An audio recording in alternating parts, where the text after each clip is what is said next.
తమ్ముడు నీళ్ళు వేస్ట్ చేయొద్దురా. ఏం కాదండి. వద్దురా రే తమ్ముడు, మళ్ళా మనకేరా ఉపయోగపడతాయి. ఏం కాదు పోండి, నేను ఆడుకుంటా.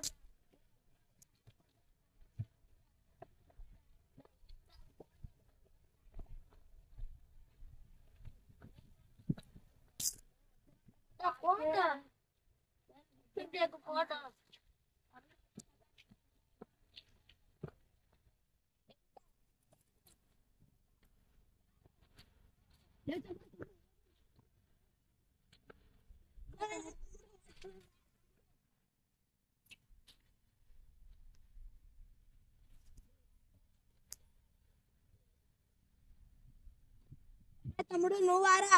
అవునన్నా. ఆడదే చెప్పాను కదరా నీకు, వృధాగా నీళ్ళు వేస్ట్ చేయొద్దని. అవునన్నా. మరి వేస్ట్ చేస్తావరా ఇంకోసారి? ప్రామిసేరా? ప్రామిస్ అన్నా. ఇంకోసారి వేస్ట్ చేయవు కదరా? చేయలేనా? వేరే వారు కూడా ఎప్పుడైనా వేస్ట్ చేస్తుంటే సరే అన్నా. సరేరా, ఈరోజు మంచి గుణం నేర్చుకున్నావు. ఎప్పుడు వాటర్ వేస్ట్ చేయకురా తమ్ముడు. సరేరా.